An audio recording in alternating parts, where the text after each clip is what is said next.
નમસ્કાર દર્શક મિત્રો, દેશ અને દુનિયાના સુપરફાસ્ટ સમાચારમાં આપનું સ્વાગત છે। આજના તાજા અને સૌથી મોટા સમાચાર જાણીએ પહેલા ચેનલને સબસ્ક્રાઇબ કરી નાખજો। આ વર્ષે 2024નું ચોમાસું કેવું રહેશે? રાજ્યમાં ચોમાસાના વિધિવત પ્રારંભને લઈ હવામાન નિષ્ણાંત અંબાલાલ પટેલ દ્વારા આગાહી કરી છે। 24 મેથી 4 જૂન દરમિયાન જોવા મળશે પ્રિમોન્સૂન એક્ટિવિટી, જેમાં રાજ્યમાં 8 થી 15 જૂન વચ્ચે ચોમાસાનું આગમન થશે। જૂનની શરૂઆતમાં અરબ સાગરમાં હલચલ દેખાશે, તેમજ દક્ષિણ ગુજરાતના ભાગોમાં સારો વરસાદ થશે। જૂનાગઢ જિલ્લાના ભાગોમાં સારો વરસાદ રહેશે। અમરેલી જિલ્લામાં પણ સારો વરસાદ થશે। બનાસકાંઠાના જિલ્લામાં પણ સારા એવા પ્રમાણમાં વરસાદ થશે, તેમજ કચ્છ જિલ્લાના ભાગોમાં સારો વરસાદ વરસશે।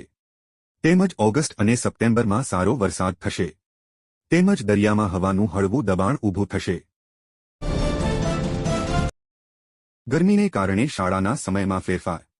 આગામી સમયમાં હીટવેવ અને ઉનાળાની ગરમીને લઈ શિક્ષણ વિભાગે આગોતરા પગલાં લીધા છે। હીટવેવના કારણે શાળાના વિદ્યાર્થીઓ અને સ્ટાફને કોઈ મુશ્કેલીનો સામનો ન કરવો પડે તે માટે શાળાના સમયમાં મોટો ફેરફાર કરવામાં આવ્યો છે।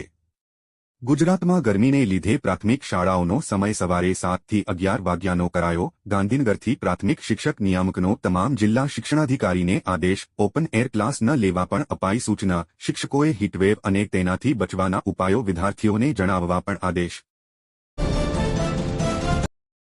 સરકારની ચૂંટણી પહેલા ભેટ। લોકસભાની ચૂંટણી પહેલા વાહન વ્યવહાર મંત્રી હર્ષ સંઘવીએ ગુજરાતને નવી ભેટ આપી છે। એ ભેટ મુજબ 301 એસટી બસો ગિફ્ટ આપી છે। ટુ વ્હીલર અને થ્રી વ્હીલર માટે ચૂંટણી પહેલા સરકારની મોટી ભેટ આપી છે, જે મુજબ ઈ વ્હીકલ ખરીદવા પર આપશે 50,000 રૂપિયાની સબસિડી આપશે।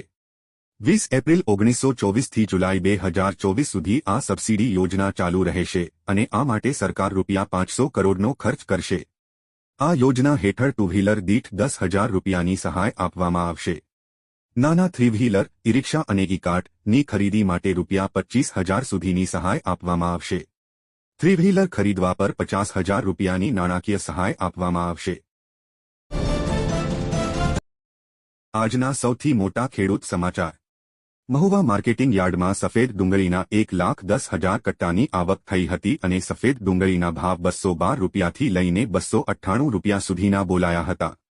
માર્કેટિંગ યાર્ડમાં આજે લાલ ડુંગળીની ગુણી 9,321ની આવક નોંધાઈ હતી, જેના પ્રતિ એક અમણના નીચા ભાવ 100 અને ઊંચા ભાવ 302 રૂપિયા સુધીના નોંધાયા હતા। 24 એપ્રિલના રોજ મહુવા માર્કેટ યાર્ડમાં ચણાની હરાજી કરવામાં આવી હતી, જેમાં ચણાના એક અમણના નીચા ભાવ 909 રૂપિયા રહ્યા હતા અને ઊંચા ભાવ 1,270 રૂપિયા સુધી રહ્યા હતા।